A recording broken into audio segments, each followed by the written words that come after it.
Wow, what a great guitar. What a cool guitar. Well, I'm normally a high-tech equipment reviewer, but occasionally I do musical instruments, and today I'm going to talk about the Strandberg line of guitars.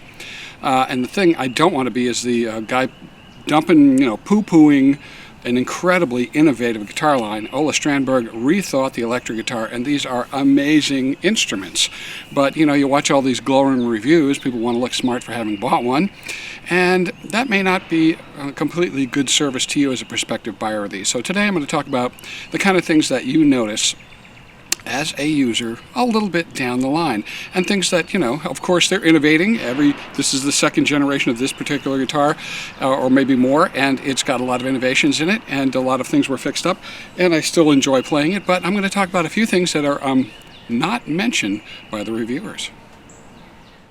One of the first things I noticed on my Standard 6 was what they call fret sprout, and this is where the wood on the neck contracts from a little bit lower humidity, and the fret wires start to stick out the side of the edge of the neck, and they are sharp. When you move your hand up and down the neck, you can feel them, and it's not a good thing. So you can have a luthier fix this, or maybe you're one of the lucky ones that this did not happen to, but I've heard a lot of this on the net. Next is that on my 6th string anyway, there's not enough space on the fret wire beyond the high E string to comfortably and safely use the guitar. When you press down sometimes, it pops right off those very slippery stainless steel fret wires. And then there's the flat finish here. Any place you touch it with your fingers, skin oil comes off and it becomes shiny permanently. You can't wash it off. So around the volume control, tone control, under the pickups, this reduces the value of the guitar. And we have modern finishes that can withstand normal daily use. The manual warns you to wash your hands, but come on, guys.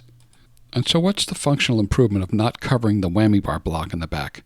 I'm always worried about catching it on my belt or something, and it just looks cheap. Not good. Now, I'm not going to play samples here because that's all subjective, but the shape and volume and mass of a guitar body has a lot of effect on the way it sounds. This 3-pickup Standard NX6 sounds thin to me. Yeah, it has that sort of Strat sound, but overall output is sort of low. It doesn't really have the full body that a more full-bodied guitar would have.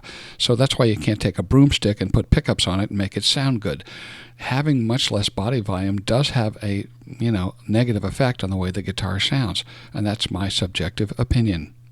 So on the bottom side of our little headless headstock design over here is a little bump, and it's the same on top and bottom, but in first position cowboy chord playing, you can hit your finger on that thing and it doesn't feel good. I don't think it would be any problem to take that down just a little bit, guys, and that would help out a lot.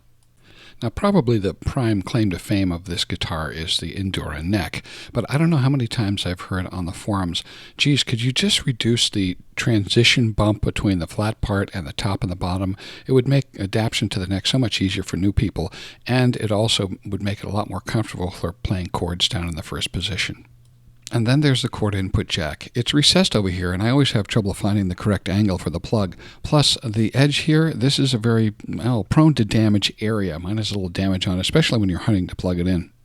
Now, I got to have me my whammy bar over here, but the angular shape on this thing, where it doesn't drop down fast enough, means I keep hitting it when I'm working over there. So if it was just changed a little bit where it drops down and then goes horizontal, it might keep it out of the way of your hand a little bit better, but still leave it, easy access. Simple modification.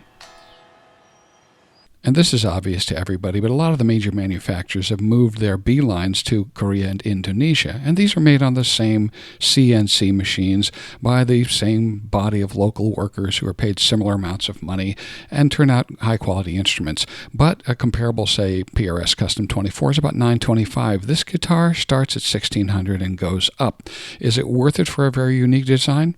Maybe so. Yep, so there you have it. An incredibly innovative piece of engineering in an instrument. Really it is a piece of engineering. And, for the average guy like me, a player are these things a kill shot? They were for me, and the two things were the finish problem that degrades the value of the instrument, and the lack of space past the number one string, past the high E. You can't do anything about that, and the frets are really slippery, so it's easy for that to fall off. The other things I can put up with, and it may not go away. It's a delightful piece of gear. So anyway, again, hats off to Ola Strandberg for really breaking the mold and making an incredible line of guitars. But it's also, I just want to provide a service to those out there that are thinking of buying one, because glowing reports don't always give you everything you need to know before a purchase. So anyway, have fun, play on, enjoy yourselves. Until next time, take care.